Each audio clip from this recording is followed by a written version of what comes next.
Hello, Ian Forrest here again with my 10th video. Following on from the last one, I give my suggestions below. 1. The separate jurisdictions be abolished and combined into one court to receive both criminality and financial claim, as happens for instance in the USA. 2.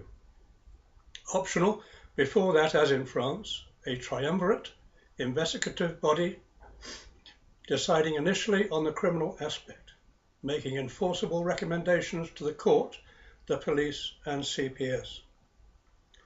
3. The adversarial system be greatly reduced, saving a fortune in money and time, requiring the courts to adhere to common, constitutional and primary law as the priority. 4. No one is to be above the law, and all accusations of criminality, perjury, abuse of power, willful blindness and willful neglect, etc. to be investigated and openly decided upon by an independent panel leading to the courts. The difference between here and 2 above being independence by the people, a sort of people's court. 5.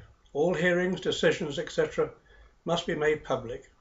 Complaints and actions to be referred to the People's Court. This court would ensure compliance with Article 6 for a fair, public and impartial tribunal. 6. Any suspicion of fraud, conspiracy, etc., which has resulted in an offender robbing a victim must lead to that offender returning all monies into court until resolution. 7. All litigants in person, where criminality is suspected in his or her opponent, is allowed reasonable resources to fight their case in court, not least to render equality of arms. 8. All members of the judicial system to have a covenant with and owe allegiance to the people, not the Queen, hence the formation of a People's Court. No member of the judicial system should have favourite access to another and should only work in the interests of justice, the public and clients. 9. Low-level criminal offenders are steered towards community service and given satisfactory financial help with more intensive caring. This would release prison capacity for high-level criminal offenders. 10. In terms of equality of justice, the bigger, by station and wealth, the offender, the more that they pay in recompense, personally. 11. As in France, from the smallest court there are 3 judges to be in attendance, which are increased further up the appeal scale. 12. All judiciary, police, protectors, conspirators to be accountable to the People's Court, with the requisite imprisonment and substantial personal compensation to victims if found guilty of criminality. They must obey the rule of law at all levels, for all people. Of course, trying to get the above implemented will meet tremendous resistance from the vested parties. The first cry would be an abuse against the independence of the judiciary. But as we have seen in these videos, that independence, granted almost also to the junior judicial system, is a small body of self-mission people to look after their own interests, financial control and power, against those of the public and society which they should serve. Are they truly independent anyway? Of course not, with the status quo.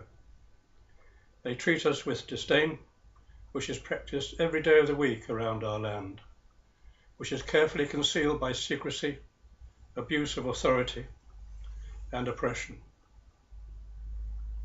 The Pope has just recently shown concern that there are too many people in this world who have a lust for money and unfettered power at the expense of their citizens. He also spoke of the abandonment of objective truth as a slide into totalitarianism.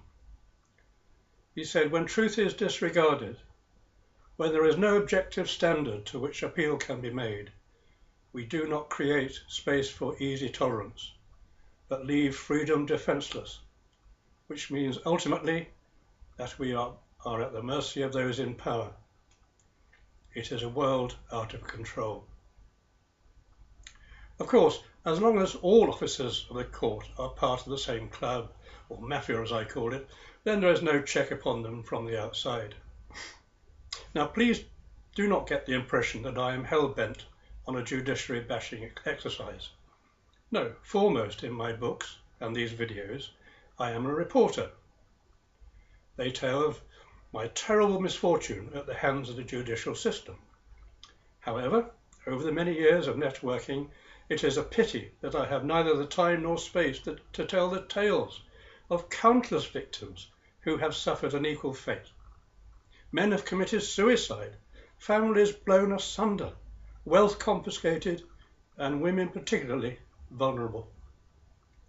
But it is the other two dimensions of all this which really stick in my craw. Firstly, the arrogant irresponsibility of what they do, without any regard for the consequences to individuals and not least to the nation. Secondly, the prevailing motivation to offend against our interests has simply been the dedication for their own self-interest, greed, control and power. When I look back upon arrival again to these shores, all I wanted to do was to shout, "Fraud! And I want my money back." Simple justice, that was all that I required. But it has been carefully denied to me for 25 years, and the injustice even magnified. The whole exercise, if I can call it that, has all been so unnecessary and crooked. To be positive, I am asking that the viewers and readers of my history and suggestions join with me in a class presentation to the European Court of Justice in Luxembourg. This court has the power not only to make member states obedient to ECH law, but the court system below accountable for that law and the European Convention on Human Rights. To this effect, we can use St Andrew's Trust.org as a focal vehicle for support and action. I'll put these details further at the end of this video. Thank you for watching, and farewell.